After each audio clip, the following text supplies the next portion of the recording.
30-ында кемпір болған қыз азба, жігіт азба 35-те шал болған. Кім жас, кім қарт, уақыт өзі іріктер. Ер көбейсін атқып мінер қиялды. Қарттық оттың азаюы, от азайған жігіттер қай кезде де қоғам үшін зиянды. Бақыттысың әр таң сайын көзіңді, сұлулыққа суарудан қашпасаң. Қартайдым деп алдай көрме өзіңді. Қарттық жаспен өлшенбейді ешқашан деп. Шаханов атамыз айтқандай, көздеріңіз сұлулықпен суарыла отырсын деп кадрға өзім келдім. Армысыздар, құрметті достар, сіздермен бірге кезекті Debate Show подкаст қоясың.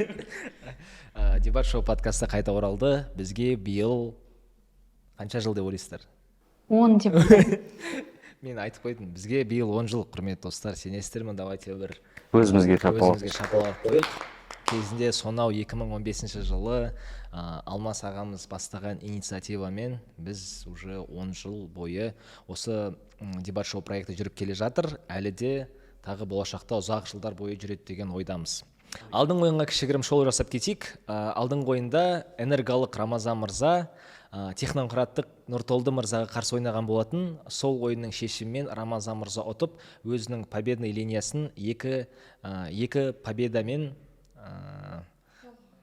аяқтады. Рахмет.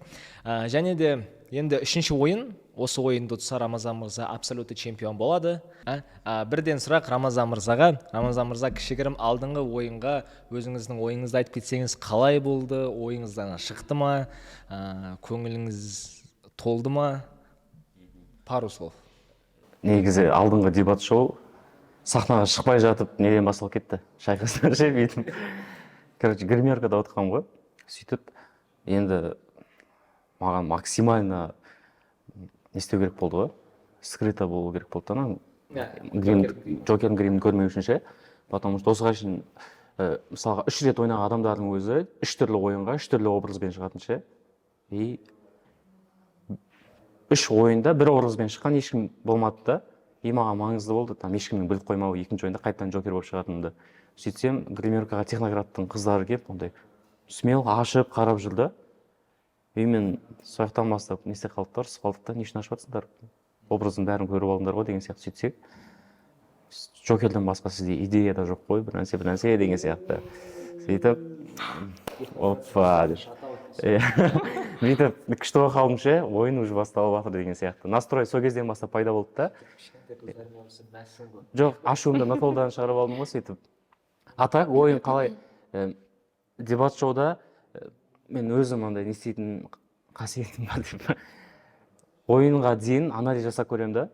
Примерно шоуын угадать етуге тырысамын, аргументтерін. Сол үшін Элдыға мысалға ойынға шыққан кезде мен сұрақтарымды кейс шығарып атқан кезде жазып тастаймын сұрақтарды ше. Примерно қарсылас не айтады, соған сұрақтар қойып тастаймын. Если ойында айтса қоямын, айтпаса сызып тастаймын деген сияқты. Дәл сол сияқты шоуында угадать етіп көремін. Мысалға бірінші ойында маған балалар келіп айтты, Тима ана жақта трон алып кетті деп ше. Скорее всего, мен ойладым, сол Мұқағали сияқты көтеріп шығады балалар, бүйтіп сахнаға шығады, артына Тайван балалар бүйтіп тұрады. Примерно солай деп ойладым да. И екеуміздің шоуымызда, то есть менің шоуымда, сен маған сұрақ қоятын кезде, менің ответтерім уже дайын болды. Тиманың шоуы туралы не айтасың деген кезде. А Тима оған ренжіп жүрді, сен біреуден сұрап алғансың, или Бека саған айтып қойған деді. Иә. Хотя олай болған жоқ ешқандай. Дәл сол сияқты мен Нұртолдың шоуын угадать етуге тырыстым. Мен ойладым, мен бірінші Тиманы ұтқаннан кейін Тиманың ойнамай тұрып та айтқам, типа Джокерді ұту үшін Бэтмен болып шығу керек шығар деп. И мен қатты күттім, Бэтмен болып шығатын шығар деп. И Бэтменға қарсы тычкалар дайындадым да. Бірақ вообще болған жоқ. Мен Нұртолдың образын вообще кім екенін түсінбедім, әлі күнге дейін түсінбеймін. Бір маньяк болып шықты ғой. Бір маньяк, какой-то. А так ойын қызық болды. Маған да ұнады. Ойын бойынша не айтасың? Чисто менің субъективті ойын қатты керемет болған жоқ. Біріншіден аморальный тақырыптар қозғалып кетті, аморальный сөздер кетті, и әзілдер out болды, слишком too much болды.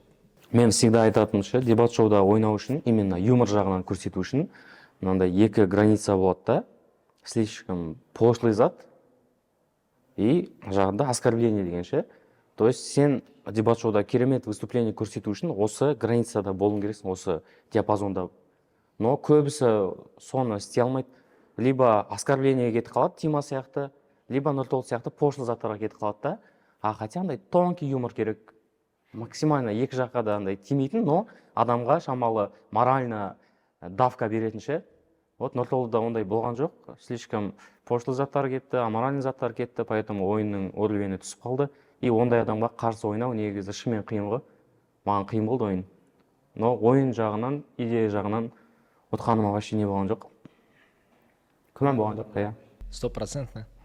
Иә, тағы да құтты болсын, Рамазан мырза деп қоясың ғой. 2 победа өте керемет ойын болды. Және де 3-ші ойынға оралайық.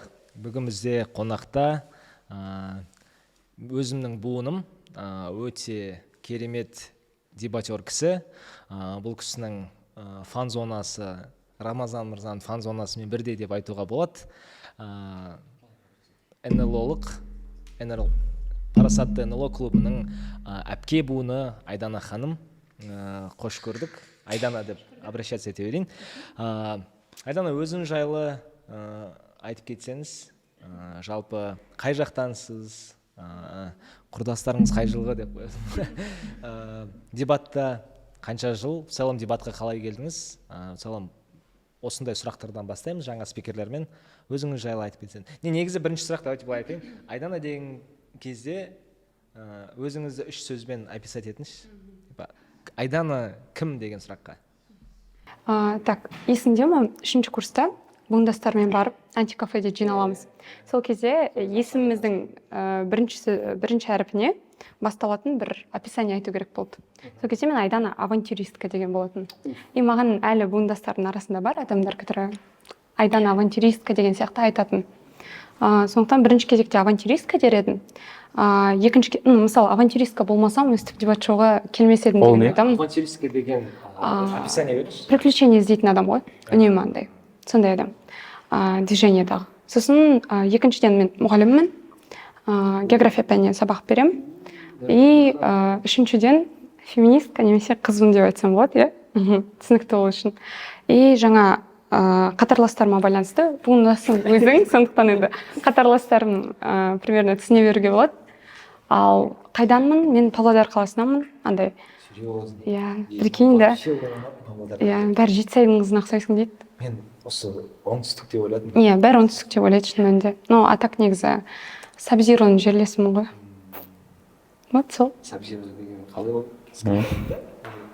Жоқ, Сабзиро деген, Сабзиро. Mortal Kombat'тағы персонаж. Қатып алып жүретін адам ғой, короче. Иә, Қытай. Қазір поколение сет. Негізі қазіргі поколениеге емес еді. Сол сәл сен түсінетін де айтып едім. Авантюристка дейсіз.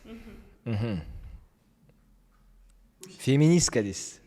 Что-то дебат қызық болайын деп тұрған сияқты. Келесі өшіп қойасың. Иә, сұрақтарымды ашайын. Кеттік. Дебат шоу сахнасында, в целом, барлық адамнан сұраймыз. Мен бұл сұрақтың уже жауабын білем, так что ренжімейсіз. Қанша кубогыңыз бар дебатта? Дебатта достық каптан алған кубогым бар. Одан кейін Өзіңіздің? Иә, өзіміздің турнир. Иә, хорошо, санамаңдар. Алакап жақында ғана орыс лигасында. Серьезно? Сіз еще орыс? Иә, орысша деп атанамын. Жалғыз рет ойнағам.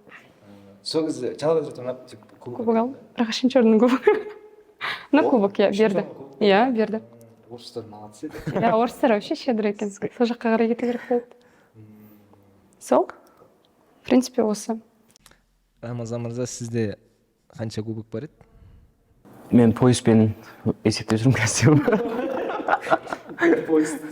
Иә, бір поезд 2 рет қорған. Кубок маңызды емес уже. Кубок жас болған емес. Соңғы жылы буст болды ғой? Жоқ, көп емес қой. Менде ерекшенің кубогы бар. Анау технократтың қайырымдылықтың несі бар. Болды сонымен. Зато Алидің СУ-да алған кубогы мен кейінде тұр. ерекшенің кубогы тоже не ғой? Ерекшенің кубогы ішке салмады дейді ғой.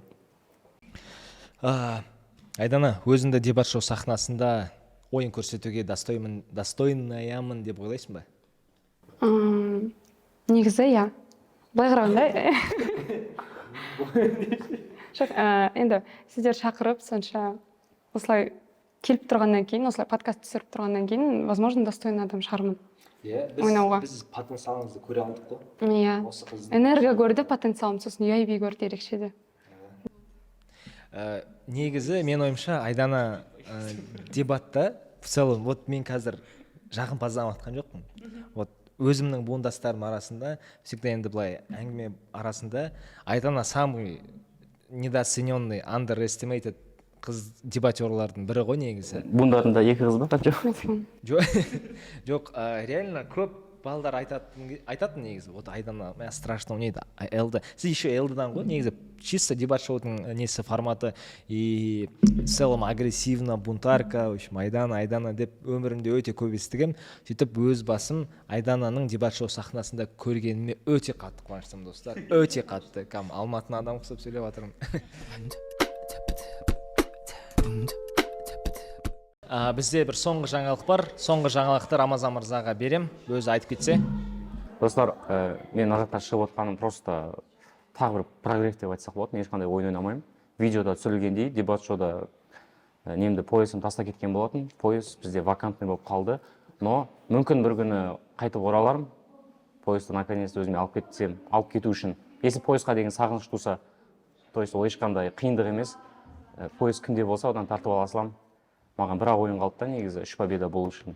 И мен дебат шоуда самый недостойный абсолют чемпион деп санайтын бір адам бар. Соны ұтуым керек негізі. Ерғали, ол сен. Сау болыңдар. Рамазан, мына сұраққа жауап берсе, халық түсінсін, неге именно поясты тастап, 3-ші ойынды ойнамайын деп жатсың? Потому что қызық адам жоқ пока, қызық персонаж жоқ дебатта. Ойнауға болатындай, қарсы ойнайтын. Мысалы, жоқ шынымен қамшы тастаған көрдім да, мен ұтылдым ойыннан кейін қамшы тастау рәсімінде маған тек бір адам ба шықты. 2 адам может. Оның біреуі Нұрбек өзіміздің, біреуі басқа клуб, ешкім жоқ. Иә, бірақ Рамазан мырзаның орнын әрине жабу өте қиын. Десе де Рамазан мырзаның 100%-тен 10%-ін жаба алатын біз спикер таптық. Сол спикермен сұхбатымызды әрмен қарай жалғастыратын боламыз. Рахмет. Жеге бір жерге, көңбейтін жерге қойып қойған дұрыс болады екен. Қоя берсе, әдемі болып тұра берсін болды. Самал отыр. Да? Біздің неміз официальный Асу ше. Асу ол личный бренд деп ше.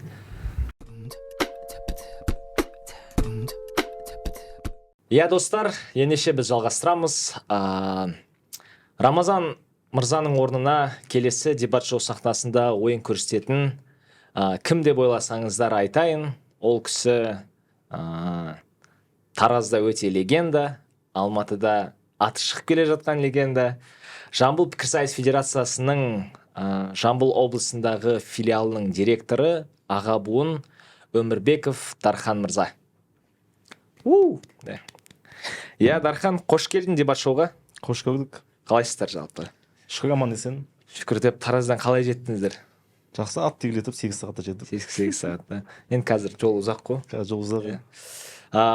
Дархан, өзіңіз жайлы айтып кетсеңіз, жалпы негізі көп дебатерлар Дархан мырзаны біледі деп ойлаймын.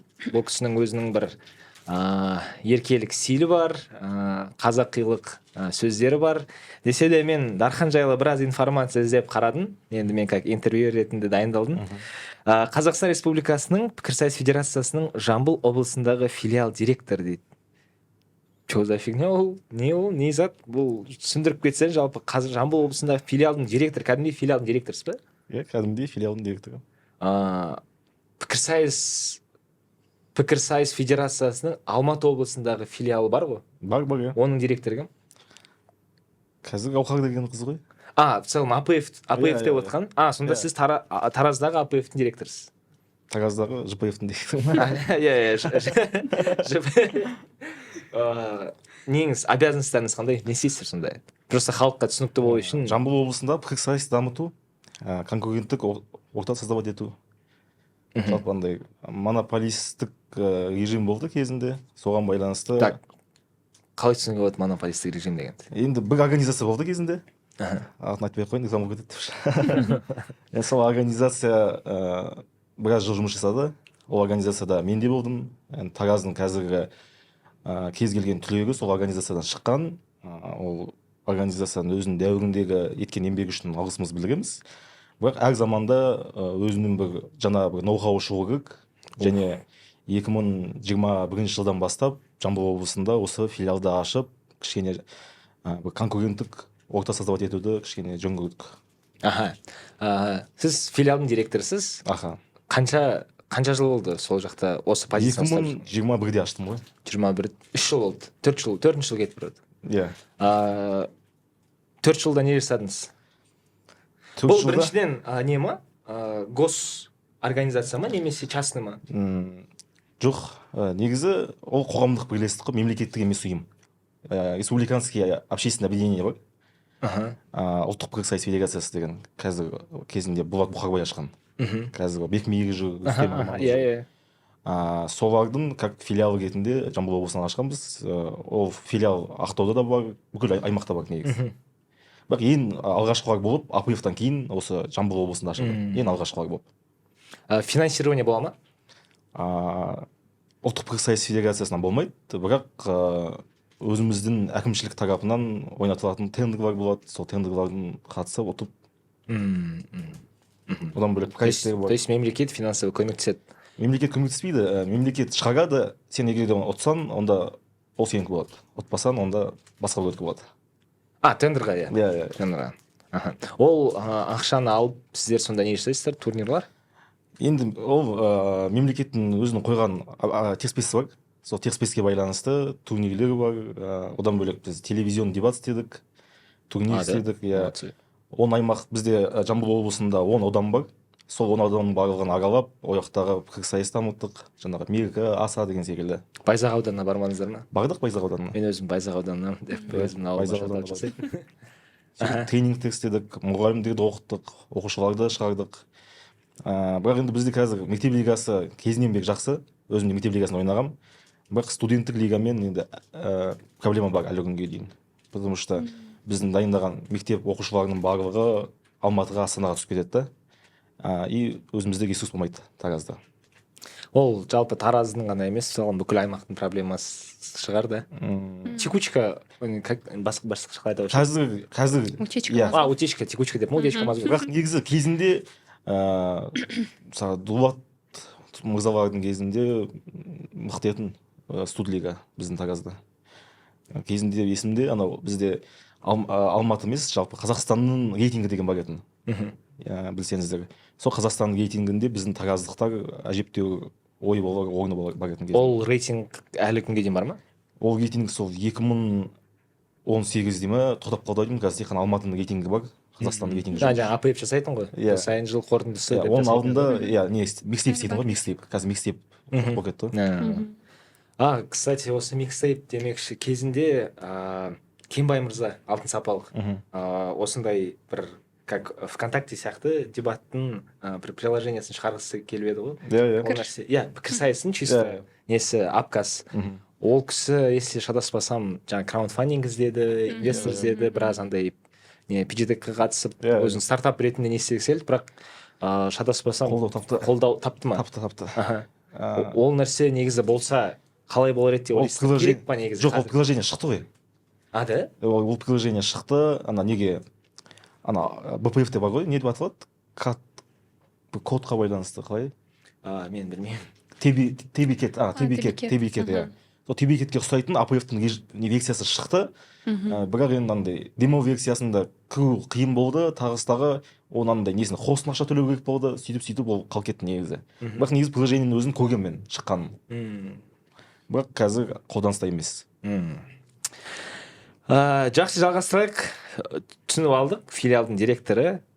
Келесі Жамбылдың жалынды жастары деген ұйымның основателі екен. Бұл не зат? Бұл қоғамдық бірлестік. Қоғамдық бірлестік деген өте әдемі естілді, бірақ мен честно говоря, может мен қара халықтың қатарынан шығармын, бірақ ол не ол қоғамдық бірлестік деген? Енді қоғамдық бірлестік деген түсіну үшін қоғамдық қор деген білесіздер, қоғамдық қор деген бар. Біз білгеніміз қоғамдық қорға өткенде 8 миллиард па қанша? 1,5 миллиард па? Ұрлады деген новостилар шықты. Иә. Сол қоғамдық... Сіздер де солардың қатарынансыздар ма? Жоқ, сондай новости шықты.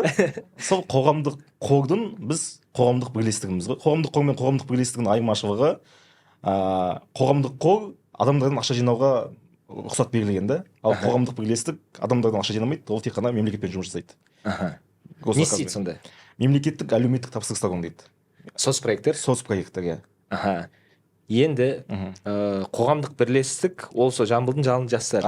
Сіздер, получается, финансированияны мемлекеттен аласыздар и бір соцпроекттер жасайсыздар. Финансирование мемлекетке алмаймыз. Мемлекет ашық түрде барлық қоғамдық бірлестіктерге арналған госзакуп реестрына арнайы проекттер шығарады. Сол проекттерге байланысты документациямыз тура келіп жатырса, жылдық тәжірибеміз тура келіп жатырса, онда біз ұтамыз, ұтып жасаймыз. Окей, қандай проекттер жасадыңыз? Сіз бұл нәрсенің основательсіз. То есть қазір Таразда осы қоғамдық бірлестік жұмыс жасайды. Одан бөлек тағы да 2 қоғамдық бірлестік бар, бірақ әзірге оларды айтпай ақ қояйын. Одан бөлек. Сіз енді осы фаундер ретінде не жасадыңыз, қандай соцпроекттер Таразға? Жамбыл облысында жігіт сұлтаны ұйымдастырдық 7 миллионға. Қандай? Жігіт сұлтаны 7 миллионға. 7 миллионға. Қандай сұлтандарды таппасыздар? Келіндер сайысын ұйымдастырдық 6 миллион 200 мың теңгеге. Пікірсайыс ойындарын ұйымдастырдық. Сондай 7 миллион 200 мың теңгеге. Андай нелер, активитилар жасайсыздар ғой сонда? Ол жақта жастар ма, студенттер? Кімдерді привлекать етесіздер? 14 пен 35 жас арасында. Жастар санаты қазір. 14-35. Одан бөлек соцопрос жасаймыз. Мемлекеттік, мысалға, ішкі саясат бар ғой мысалға. Ішкі саясат бар, сосын мәдениет деген секілді мемлекеттік нелер бар ғой, организациялар. Солардың жұмыстарына халықтың қалай баға береді, соған байланысты соцопрос жасаймыз. Оған ақша бөлінеді. Тек қана Жамбыл облысына шетелмейміз. Семейге де барып келдік, Алматыға да кіреміз. Көптеген облыстарда егер де бізге тынсық емес дүниелер болса, мысалы дебатқа байланысты, басқаға байланысты, біз әрдайым оларға қатысып, кіріп ұтуға дайынбыз. Тағы да бұл информациямен шектелмеймін. Сөйлеме подкасттың авторы, өзімнің коллегам, интервьюер. Бұл идея қайдан пайда болды? Шатаспасам бір қонағыңыз болды, мен оны көрген жоқ, өкінішке орай. Бірақ тоже политический тема болған сияқты сол кезде. Сөйлеме подкастын енді ең алғашқы бір шығарылымы шықты. Одан кейін шығарылым шыққан жоқ. 2022-2023 жылдар арасында түсірген болатынбыз ол подкасты. Ол подкасттың негізгі идеясы біздің Жамбыл облысында сол кездегі қоғамдық бірлестіктердің жаңағы несі бар. Жаңағы қоғамдық бірлестіктердің жаңағы общий бір координаторы бар да. Өзін сөйтіп сайлап алған кісі бар. Енді көріп отырса айып етпесін. Сол кісімен сұхбат болды. Мен ол кезде қоғамдық бірлестігім жоқ, ол кезде мен тендермен айналыспаймын, жаңағыдай бұндай бизнес сферасында жоқпын. Сол кезде мен енді зерттеп бастағам. Неге қоғамдық бірлестіктер осынша ақша алып жатыр, неге осындай тендер шығып жатыр, олар қалай алып жатыр деген секілді мәселеге байланысты. Ол подкасты біз түсірдік. Соның ішінде енді біраз ол кісінің жеке басына кетіп қалдық. Ол кісінің біраз жаңағы приколдар тықтық. Жеп атқан ақшасына байланысты, жеп атқан ақша деппін ғой. Ана сразу неге шығарамыз ғой промоға. Жеп атқан ақшасы емес, жаңағы тамағы. Алып жатырған ақшасын қай жаққа жұмсап жатыр, тура кетіп жатыр ма, соған байланысты кішкене сұхбат алдық. Сол кісі сол менің сұхбатымнан кейін бағы ашылып, қазір Жамбыл облысы әкімінің кеңесшісі болып кетті. Қазір Жамбыл облысы әкімінің кеңесшісі. Суть қандай болды подкаст түсіруде? Суть сол кездегі сол кісінің алып отырған мемлекеттік әлеуметтік тапсырыстары дұрыс орындалып жатырған жоқ екендігін айту. Енді сіз де тура сондай позициядасыз ғой қазір. Условно қоғамдық сол кісінің позициясындамын. Сіз қолыңыздан келіп жатыр ма? Мысалы енді хейт айтып жатсыз ба? То, что ол ақшаны жаңағы финансирование дұрыс емес, распределять етті деген сияқты.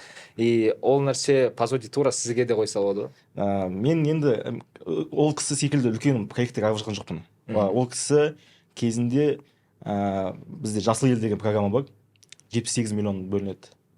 Сол Жасыл ел программасын алып, сол жақта кейбір студенттерге ақша дұрыс берілмегендігіне байланысты, немесе өзінің бір туған туыстарын, таныстарын жазып қойып, сол ақшаны өзі алып отырғанға байланысты көп информация болды бізде. Соған байланысты біз айттық, неге олай болып жатыр деп. Және ол кісінің өзі негізі сондай активист кісі, андай оппозиционер, көптеген андай мәселелерде өзінің ойын айтады, Фейсбукта айтады, жаңағыдай біраз адамның қаны ішкен кісі. Сол үшін ол кісінің өзіне де айттым. Мынандай сұрақ болды ішінде, сіз өзіңізді тек пиламын деп ойламайсыз ба деген сұрақ болды. Ол кісі ойлаймын деді. сондай провокационный сұрақтар қойдық, ол провокацияға берілді, беріліп қойды ма? соңында жынданды, қазір сөйлеспейміз. Сол подкасттан кейін ба? Иә. Осы подкасттан кейін біз де сөйлеспей кетпейік, жалғастырамыз. Келесі факт, вообще өте шок контент. Фейсбукта отырасыз ба? Фейсбукта отырғанмын. Дарханның 1,5 мың досы бар да, прикинь, друзьясы. 1,5 мың. Яғни факт, Дархан 2003 жылғы, по сути, менің енді інім деп айтса болады, түрі енді поколение Z да, бірақ іс-әрекеті, айтатын сөздердің бәрі бір поколение Y сияқты. Неге именно осындай қоғамдық бірлестіктерде жұмыс істейтін адамдарға Фейсбукта отыру мандатына қала ма? Фейсбукта просто біз сіздің неңіз, поколенияңыздың барлығы Инстаграм, жаңағы максимум там Твиттер, неге Фейсбук? Мен Инстаграмда да отырамын, Фейсбукта да отырамын. Енді Фейсбукта ол политикалық арена ғой. Фейсбукта көптеген оппозиционерлер отырады. Подкаст болып отыр. Ол жақта көптеген шенеуніктер отырады. Мысалға, Фейсбуктың өзінде мысалға мен Жамбыл облысында әкіммен доспын. Жамбыл облысындағы жаңағыдай сондай белсенді ұйымдардың жаңағы оппозиционерлердің жаңа дружбасында бармын. Одан бөлек аппарат басшылары бар, сондай жастар саясат мәселелері басқарма басшылары бар. Ол жақта ол кісілермен, шенеуніктермен общаться етесіздер ме сонда?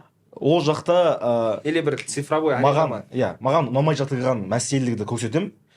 Сол мәселелерді сол кісілердің көру ықтималдылығы өте жоғары. Негізі мен де естігем, проблемаларды көрсең, оны суретке түсіріп Фейсбукқа салсаң, намного чаще замечать етеді. Фейсбукта чем почтамен бірдеңемен жібергенге қарағанда. Шынымен сөйтіп айтады. Қазіргі именно мысалы Твиттерда американский Фейсбук қой, по сути. Илон Масктың, Трамптың, Байденнің барлық нелері. Біздің Қазақстандікі сол Фейсбук. Бірақ ол Фейсбуктың заманы өтті қазір. Қазір e-өтініш шықты. Қазір кез келген жалобамызды e-өтініш арқылы жібереміз. Сіз прям дайындау кесі. Қазақстандық приложение. 15 күннің ішінде кез келген әкімшілік болсын сізге жауап қайтады. Сізге жауап қайтармаса, онда штраф алады олар. Ол e-өтініш не ма? Жаңа акиматқа сонда жазғандай боламыз ба сонда? Еговтан приложениесі ғой. Біз сонда халықтың мұңын естейді, обязательно ответ береді деген сияқты. Кез келген мысалға яма болсын, немесе жолға байланысты проблема болсын. Оның барлығы әрине естігенге әдемі ғой құлаққа. Бірақ по факту халықтың мұңын шеше ма деп прям ауыр тема бастап кетейін ба? Айдананың мнениесін тыңдап жіберейік осы бір орайға. Мен былай дер едім. Бірінші кезекте сол e-өтініш туралы мен Дарханнан алғаш естіп отырмын. Шынымды айтсам, соның өзінен ақ білініп тұрған сияқты, халықтың көбі e-өтініш туралы может білмейді. И осы нәрсе проблема. Халыққа ондай приложениялардың, ондай қосымшалардың бар екені туралы сәл мәлімет беру керек. Сол кезде ғана біз халықтың үнін ести аламыз. Ал оны шығарып қойып, оны пайдаланбай отыру проблема. Жоқ, ол проекттерді уже істеп жатыр. Енді істеп жатыр. Жоқ, e-өтінішті істеп жатқан жоқ. E-өтініш бұрыннан бері бар. Жаңағы халықты соған үйрету, насихаттау деген проект шықты СИСК-тан. Мен енді өтірік айтып қоймайын, бірақ әжептәуір миллион сумма бөлінді. Оны біздің бір таныс кісілер алды. Аттарын атамай ақ қойын. Аудандарда жүрді, таныстырды, бірақ менің ойымша, мен енді өзім оценкам бойынша жергілікті халыққа дұрыс түсіндірілмеді ғой әлі күнге дейін ше. Мен де естімеппін никогда. Мен де естімеймін. Мен біліп жүрген боласыздар. Кез келген мәселе 15 күнде шешіледі. Любой вопрос 15 күнде сізге жауап береді. Любой вопросқа ответ келеді. Бірақ енді оны реализация. Бекал, ответ деген жоқ емес.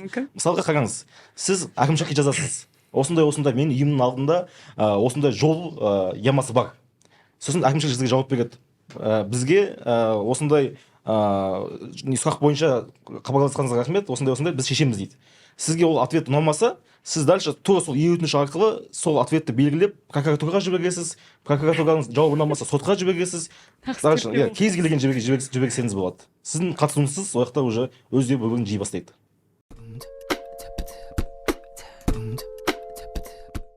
Рахмет Дархан, өте керемет қызық персонаж. Енді өзіміздің алматылық вайпқа оралайық. Айдана ханым, Айдана өзімнің буыным, алдында айтқандай кезінде талай бірге дебат ойнадық. Менің қатты бір сыйлайтын аға буындардың бірі Айдана. Мен білетін Айдана кезінде сіз кітапханада жұмыс жасадыңыз. Қазір география пәнінің мұғалімі, педагог, балаларға частный школада география пәнінен сабақ бересіз. Сұрақ, неге именно мұғалімдік таңдадыңыз и неге именно география? Негізінен менің ата-анам қазір мұғалім, екеуі де. Бұған дейін әкем журналист, анам мұғалім. Әкем журналист па? Әкем журналист, иә. Фейсбукта оның да достары біраз. И получается, негізі мектеп кезінде мен мұғалім болам деген ой болмаған. Басында журналист болам деген ой болған. Әкеме еліктегем. Сосын уақыт өте келе, негізі шынымды айтсам, қазақ тіліне шырқақ болғым келген кезде. Қазір енді Жетісайдың қызына ұқсайсың, Шымкенттің қызына ұқсайсың деп тиіседі. Бірақ бұған дейін... Сіз негізі қаяқтансыз? Павлодар. Павлодардан. Иә. Вау. Иә. Бұған дейін солай болған, журналист болғым келген. Сосын әртіс болғым келді. Сосын соңында осы мұғалімге тоқталдым. Негізі мұғалім болуыма алғашқы шабыт берген ол менің өзімнің мектептегі мұғалім Диана Мұратовна. Өте керемет адам, өте керемет ұстаз. Мұратовна, бізді көріп отырсаңыз көрмей қойыңызшы.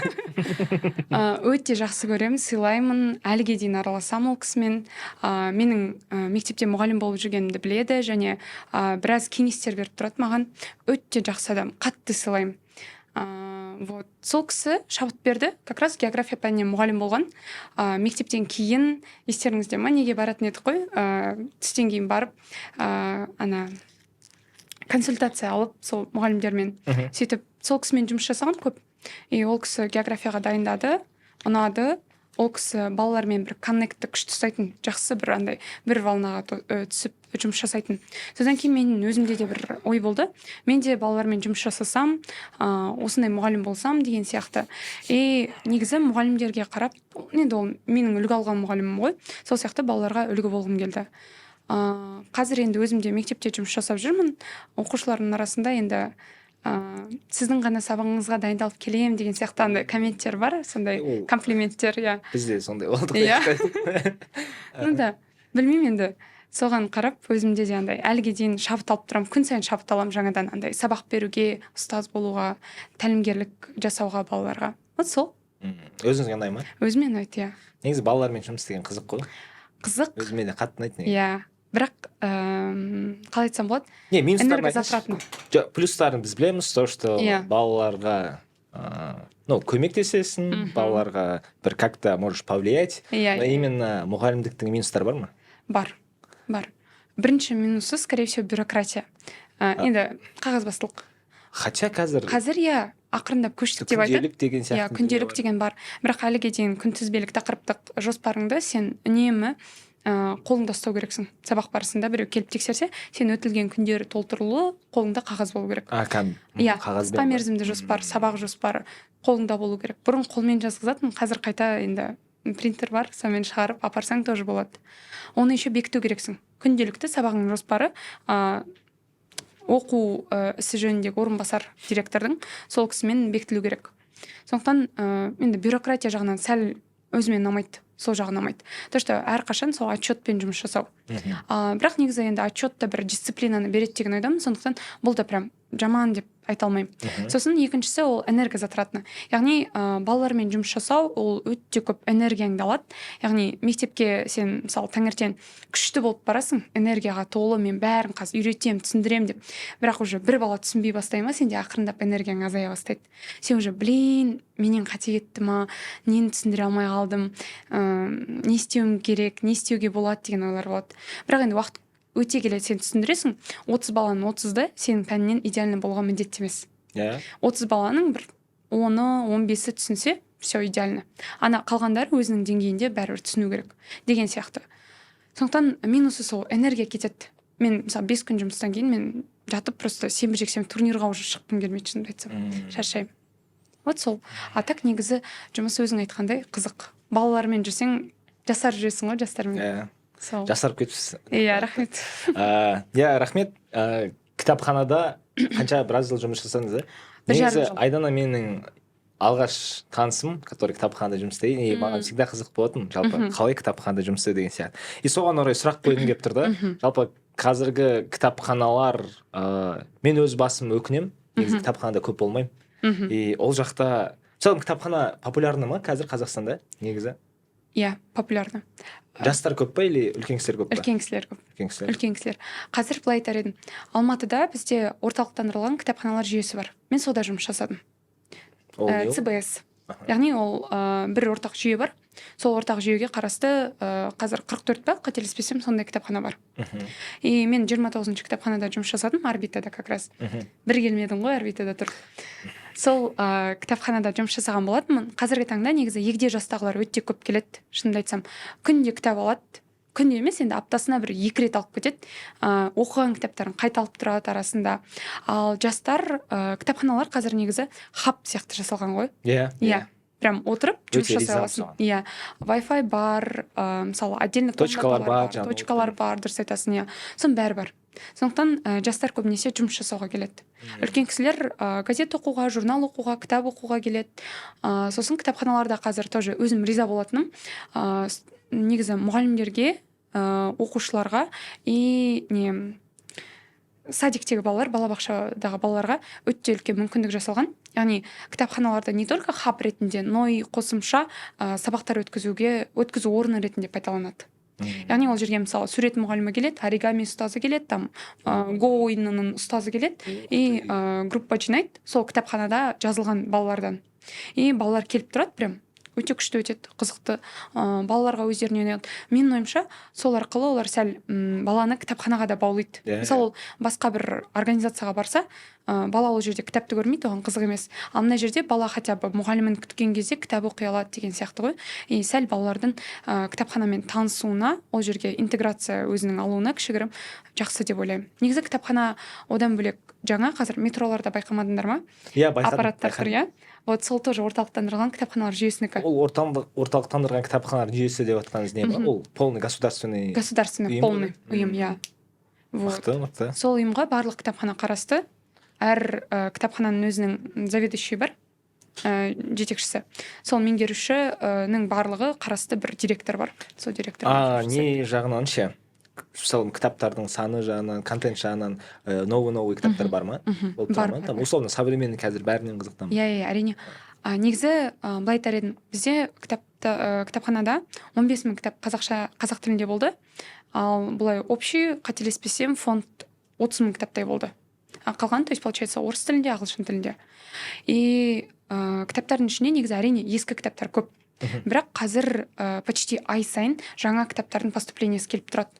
Оның арасында современный заманауи ақындардың кітаптары бар, современный сол заманауи жазушылардың романдары келіп тұрады. Неизвестно, шынымды айтсам, андай қатты популярный емес.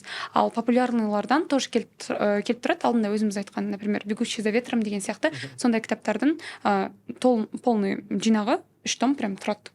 И негізі үлкендерге қарағанда вот сол кітаптарды, жаңа кітаптарды жастар көбірек оқиды. Бұл негізі өте күшті. Бірақ әрине жаңа кітаптардың саны ескі кітаптармен салыстырғанда азырақ. Преимущественно аз. Кітап демекші, енді өзіңіз кітап оқисыз ба? Иә, оқимын негізі, бірақ өте аз, шынымды айтайын. Өте аз. География кітабын күнде оқимын, қалғаны аз. Дархан, сіз ше? Мен енді өзім қазақ тілі әдебиет пәнінің мұғалімімін ғой негізі. Үстім осы. Иә, бой флиянды көп деп шана. Енді қазақ тілі әдебиет пәнінің мұғалім бола отыра кітап оқымау күнә деп есептеймін. Машалла. Осы күнәға батып жүрген. Иә, бүкіл қазақтарға оқуға кеңес беретін ол Бауыржан Момышұлы «Ұшқан ұя» деген кітабы. Неге мен таң қалмадым? Мен осындай кітап күттім. Не дұрыс, бірақ «Ұшқан ұя» бізде шатаспасам мен мектеп, жоқ, өтірік айтам, оқымаппын ол кітапты. «Ұшқан ұя», хорошо оқиық. Сізге өзіңіз оқыдыңыз ғой? Мен әдебиетте сабақ беремін ғой мен енді. Шіріметтеймін. Дарханның андай ответ явно күтпесін да, там, монах, который продал свой Феррари деген кітапты явно айтады да. Дұрыс ұшқан ұя, айналасың да? Так, «Цветы для Элджернона», Дэниел Кис. Міне. Заманауи. Баланс. Баланс во вселенной. Сол кітапты ұсынамын, негізі оқуға, себебі өзіме қызық болды. И ең андай подкупать еткен момент, тиктокта, короче, видео көрем, барлық адам ол кітапты сатып алады, и потом жазады, типа, отзыв жазады, тут что-то написано с ошибками деген сияқты ше. А ол как раз кітаптың фишкасы. Әдемі. до конца оқымаған адамдар ғой. Сразу байқалады. Менің мнением қызық болса, Айта менің ұнататын кітабым, өзім көп оқымаймын, бірақ кезінде маған өткен жаңағы «Бегущий за ветром» болған, Халид Хосейни в целом Афганистанның жалпы историясын айтып береді. Жақсы, онда кеттік, блиц сұрақтар қойып тастайын, уақыт сәл тығыз. Дебаттың темасына оралайық. Бір политический темаларды қозғадық, философский темаларды қозғадық. Енді кеттік.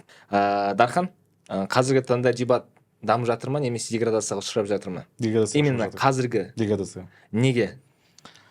Өйткені қазіргі заман талабына сай емес.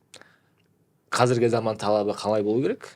Форматты өзгерту керек, адамдарға қызықты нәрсені насихаттау керек. Адамдардың қазір көбісіне дебат қызықсыз болып бара жатыр. Жайдарманға қарағанда дебаттың рейтингісі төмен, ойнау керек. Енді жайдарман всегда халыққа қызық болды, потому что дебатта да халыққа қызықтылығы болады. Да? Сіз соны дамытып жатсыз ғой. Сол дүниелермен ойлап, түн ұйқыңызды 4 шашымыз ағарып, түн ұйқымызды 4 болып, 5 жыл бұрын дебат мықтырек болды деп ойлайсыз ба? Біз енді келген кезде Мұқағали, Нұрсұлтан Нұрсипат сияқты легендалар жүрген, Жапар Али. 5 жыл 2019-дағы потолок болды. 2019 потолок. Дебаттың потологы. Қазір нашар дейсіз ғой? Қазір нашар, иә. Қазір енді Джирая Нарутоға айтады ғой, бұл сенің міндетің деп. Мен де онда сізге айтайын, сіз соны тараздан шешіп бүкіл Қазақстанға пропагандировать етсеңізші. Құдай қаласа. Болды. Айдана ханым, сіздің ойыңыз? Дебат дамып жатыр деп ойлаймын. Дамып жатыр? Дамып жатыр деп ойлаймын. Баланс, да? Жоқ, андай, просто мен мысалы бұрынғы дебатты көрмегенмін. Мен сол 2019 пикта келдім. Пикта келгеннен кейін мен қатты бір өзгерістер көрген жоқпын. Мысалы, көп үлкен поколение келіп айтып жатады, что-то не то, что-то басқаша деген сияқты. Бірақ заман талабына керісінше сай. Дебат өзгерді, значит, заман өзгерген сайын дебат та өзгеріп жатыр. И бұрын мен көрген кезде мектеп лига аз болатын. Қазір мысалы біздің Қызпудың өзіне келіп жатқан перваштардың арасында өте көп мектеп лига бар. Значит, дебатқа қызығып жатқандар көп. И мектеп лигалары көбейіп жатқан сияқты. Осы жерде айтып кетейінші, не үшін 2019 дедім? Өйткені 2019-да карантин басталды, сол карантин әсер етті дебаттың деградациясына. Возможно. Окей, келесі нәрсе, ең үздік турнир, топ-3 турнир. Топ-3 турнир. Біріншісін айтпай қойсаңыздар болады, сразу понятно болайын, сразу екеуінің астындағы. Мейлі, өздеріңіз пропаганда жасамаймын. Маған қатты ұнайтын турнирлердің бірі ол, бірінші орын, екінші орын деп айту міндетті ма? Просто топ-3. Хорошо. Так, маған қатты ұнайтын турнир ол СДУ Кап. Өте қызық, андай өзінің атмосферасы, вайбы бар. И Маклюбе Пати бар. Тео Кап қатты ұнайды, себебі Тео Капта енді прям плей-оффта да ойындар прям қызу өте жақсы өтеді. Алдында ғана осы жаңа Дулат мырзаға қарсы ойнағанбыз сол неде Теоның плей-оффында. И тағы бір турнир қосатын болсақ, ерекшені айтар едім. Өзіме қатты ұнайды ерекше. Енді кап емес әрине, бірақ турнир. Хорошо. Осы? Дархан мырза? Менде бірінші орында ерекше, бірінші орын. Екінші орында ату кап саясатсыз өтеді. Жостко. Саясатсыз өтеді ғой? Басқа турнир энерго кап саясатпен өтеді деп ойлайсыз ба? Мен просто энерго капқа келмегенмін. Келсе өзі. Қалай келмегенмін? Вообще қатыспағансыз ба? Турниріне қатыспағанмын, иә. Қалалық турниріне ғана қатысқанмын. КМПП-ға ма? Иә, одан бөлек қатыспағанмын энергоға. КМПП-ға сонда саясатсыз өтті дегіңізге отыр ғой. Құдай қаласа көреміз ғой енді, бағамын энергоға соған. Вообще қатыспағансыз? Вообще қатыспағанмын энергоға, иә. Энергоға қатыспадым. Дебат көрмедім. Болды, дебаттың өмірін көрейік. Енді мен өзім қатысқан бірінші орын ерекше, екінші орын ату кап, сосын үшінші орынды кімге берсем болады? Үшінші орынды берейін, мен онда Атырау кап емес, Атырауда не турнир болды? Қорқыт емес. Жоқ, Қорқыт не ғой, Қызылорда. Атырауда 7 жағы кап болды. Иә, 7 жағы кап. Атыраудағы ағайындарға бір сәлем деп қоясың. Менің қызық болса, маған энерго кап және де энерго кап деп қоясың. Осындай позитив нотада жалғастырайық. Бұл сұрақты уже қойғам. Алдыңғы спикерлерға также қызық сұрақ деп ойлаймын. Бір необитаемый островқа барып жатсыздар, қасыңызға 5 адам алу керек. Енді осы дебаттың сферасынан ол 5 адам кім және неге именно олар? Қысқа нұсқа болса.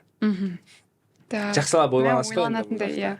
Тек дебаттың сферасында тек қана кілең қыздарды алғанда киім киім дей болмайды. әкеңіз шешеңізді ала жүріңіз, бірақ бөлек 5 дебаттан адамды алсаңызшы. Может, үшеу, ладно. Может, біреу, может, иә. Адам жоқ болса, өзіңіз бара берші. Жақсы. Так, бірінші кезекте, скорее всего, алар едім өзімен бірге. Тәшкүн ханымды деп қоясың. Скорее всего, алар едім өзіммен. Білмеймін, почему-то ойыма бірінші Ахнет келді. Танисыздар ма? Иә, танимын. Иә, Ахнет. Ахнет, сәлем. Менің 4-ші курсымда и осы магистратураның 1-ші курсында координаторлықта сол басқасында жүрген қыз, өте мықты қыз, өзіме қатты ұнайды, и андай пысық. Просто өзіме ұнайды. Например, необитаемый остров болса, сол пысық қыз керек сияқты жаныма. Так, екінші орын Нұржанды алып барар едім. СДУ-лық, иә. Енді юрист қой, бірдеңе қарар деп. Англиядан островқа кеттіңіз. Иә, Англияда выживает же. Островта тоже выживет.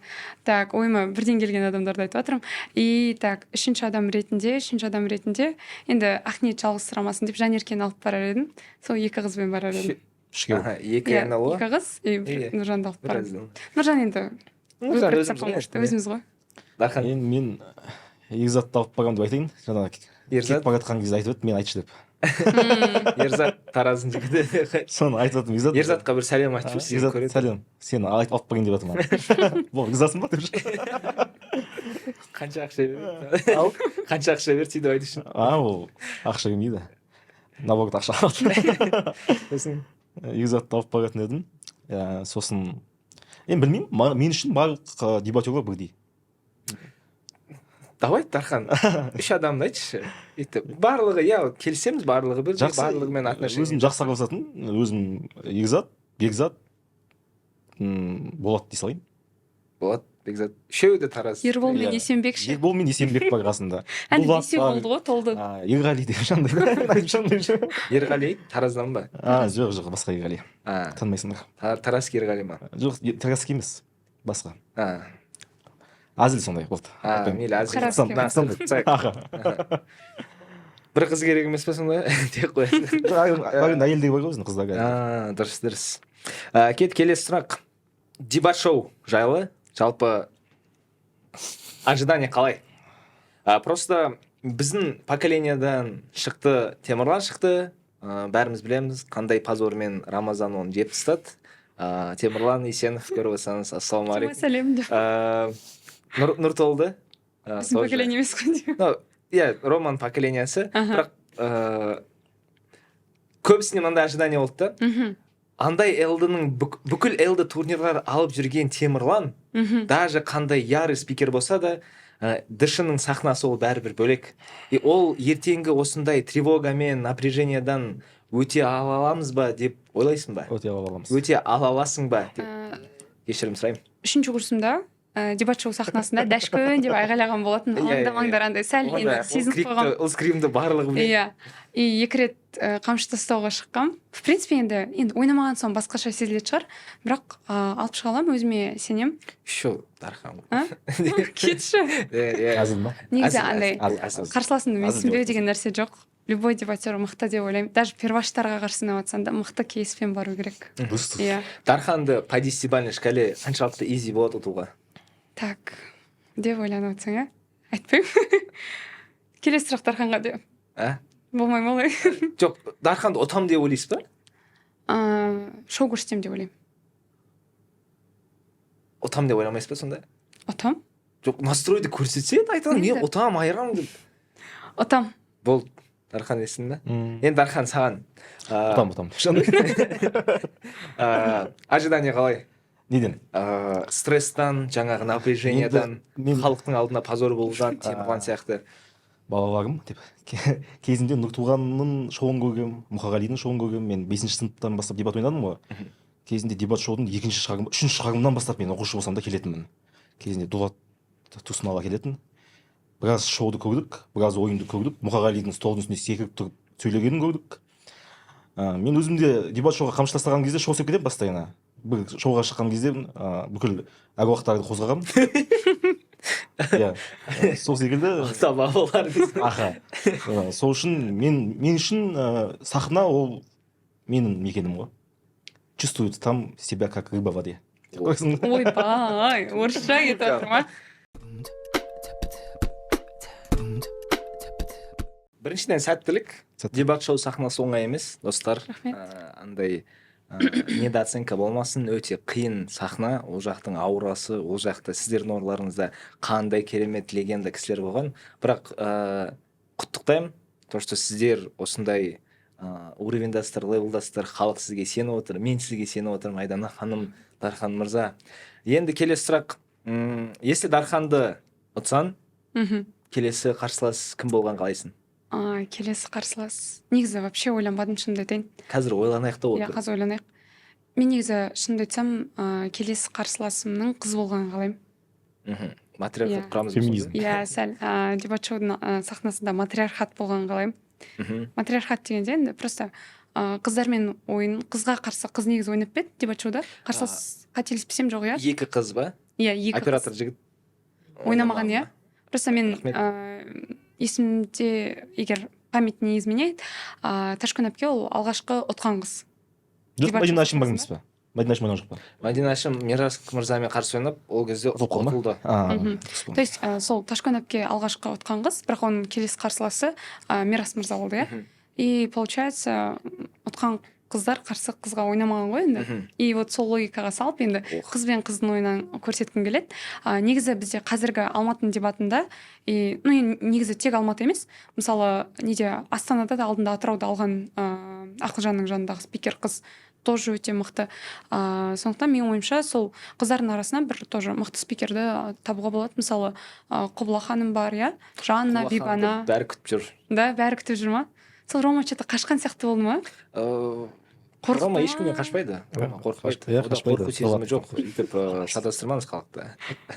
Не вводите в заблуждение. Құбыла ханым дейсіз ғой. Құбыла ханым шатаут, если Айдана ханым ұтып жатса, келесі қамшы тастауда сізді күтеміз. 2 алтын сапа мен НЛО-ның бір батылын көрейік деген ойдамыз. Дархан, кімге қарсы ойнағың келеді? Мен ұтсам, мен ұтам депші. Мен жігітке қарсы ойнағым келеді, патриархат ұтам. Не қойсың жаңағы? Не хочу ничего менять, деші. Нұрсұлтан Нұрсипатқа қарсы ойнағым келеді. Абылайхан Балмағамбетке қарсы ойнағым келеді. Дәулет Естайға қарсы ойнағым келеді. Сосын тағы кім бар? Осы 3 адамға. Примерно реалистичный спикерлер бола ма тағы? Отдельный список. Бұл кісілер түсінікті. Бірақ ол кісілердің маловероятно то, что ол кісілер қайттан дебат шоуға келеді. Ол кісілерден семьясы. Гонорарым келсе келеді. Сәл енді шенеунік екен көрініп қалды ма? Сәл емес, қалың. Енді қазіргі поколение, қазір ойнап жүрген дебат. Қазір ойнап жүрген дебатерлардан ба? Қазіргі ойнап жүрген дебатерлардан шоу көрсете алатын Мұхамеджан деген жігіт бар, алтын сапалық. Ол соған қарсы ойнауға болады. Иә, танимын. Соған қарсы ойнауға болады. Болды. Иә, болады. Мұхамеджан мырза, сізді күтеміз. Енді келесі сұрақ. Екеуміз де алтын сапаның спикерін айтпамыз. Бойне бір шапыл ұрып жібер. Айдана, барлығымыз білеміз, жалпы НЛО-дан дебат шоудың сахнасында Ташкөн ханым болды. Ол Ташкөн ханым Мирас мырзадан ұтылды. Енді осы бір Дархан мырзаға қарсы дайындықта Ташкөн ханыммен жалпы сөйлестіңіз ба? Немесе сөйлесесіз ба? Мысалы, андай совет сұрап, қалай дұрыс сөйлеу керектігін деген сияқты. Иә, сөйлесіп жатырмыз. Ол кісімен жалпы сөйлесіп тұрасыз ба? Иә. Негізі былай байланыстамыз барлық әпкелерімізбен. Бізде байланыс жақсы. Энергия сияқты екен. Сұрақ қойсам бола ма? Ташкөн ханым сол кезде Мирастан ұтылды ма? Иә. Мирас тараздық қой. История повторяется. Жалғастыра беріңіз. Жақсы, иә. Ол кісімен айтып қойсай әзіл. сөйлесіп тұрамыз, иә. Бірақ енді именно сөйлеуге байланысты емес, көбінесе енді шоуға байланысты сұрақтар қойып жатырмын.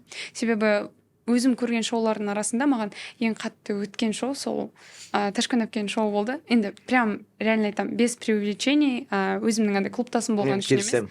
Прям серьезно четкий шоу болды. Оған дейінгі андай біреудің бетін жапсырып алып шығу, билеу деген нәрселерді шынымды айтайын, андай шоу деп қабылдай алмадым.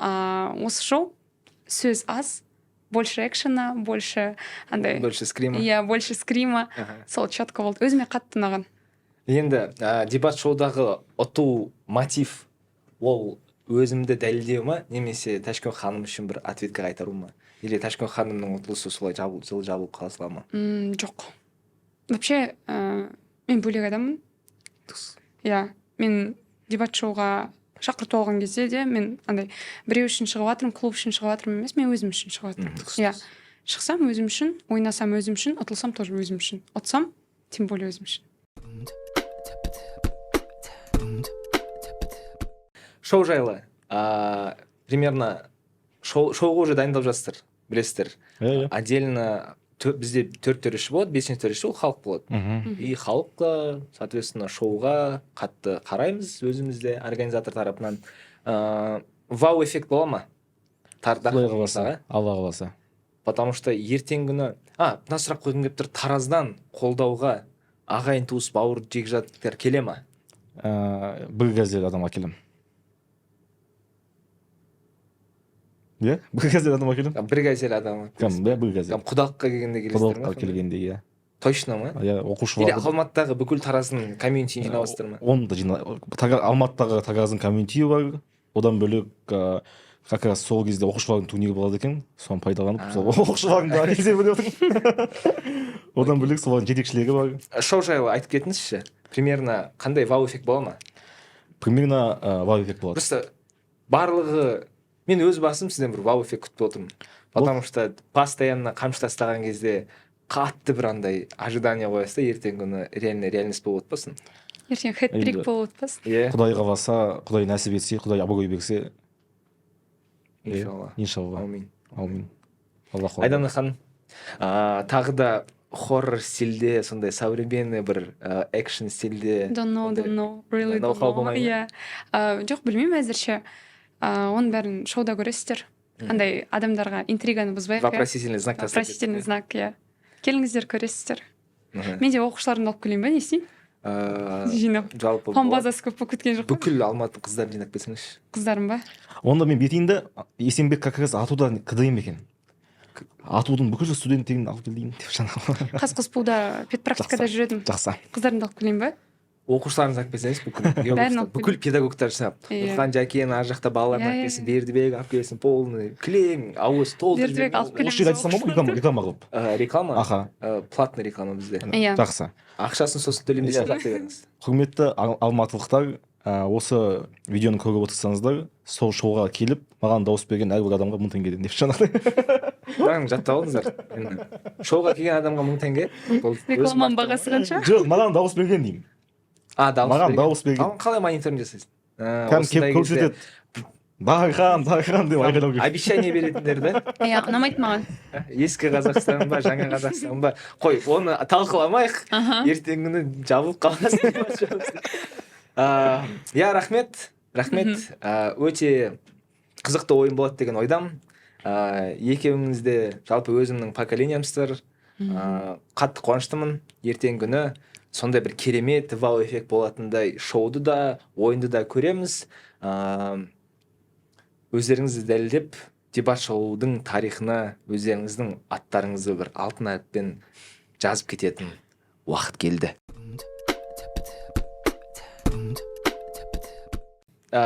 Трендтен қалмаймыз. Қазіргі тиктокты, мен өз басым тикток көрмеймін. Просто маған жаңағы операторлар айтып жатыр.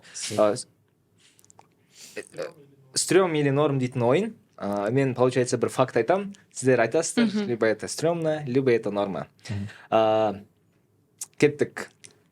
Дебат шоуда деп ма? Дебаттың арасында қызбен немесе жігітпен встречаться ету стрём или норма? Норм. Поражение алғаннан кейін дебатта отводқа бару? Норм. Дебат біткеннен кейін ашық микрофонда барып өзінің негативіңді айту? Стрём. Норм.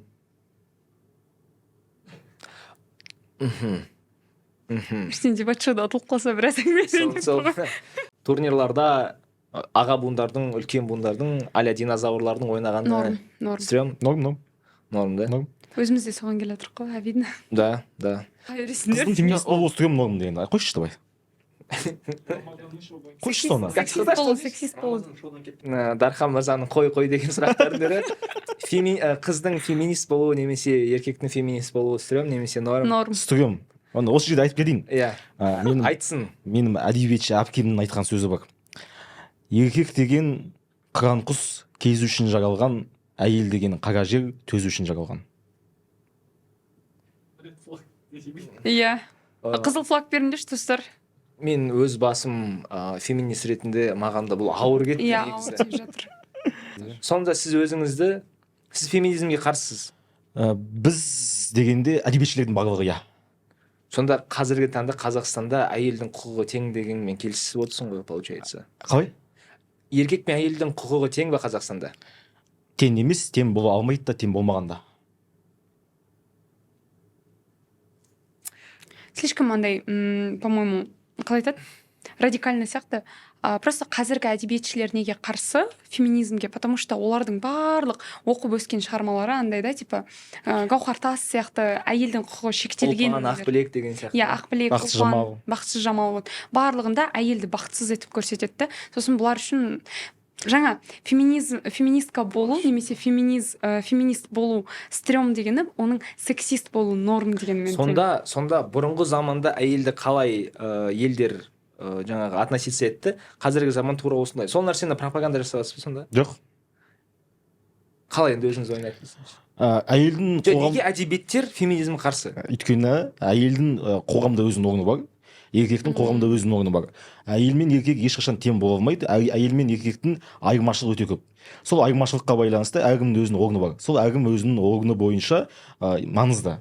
Әйел деген әйел деген ол бір қолымен әлемді, бір қолымен бесік тербеткен қасиетті жан.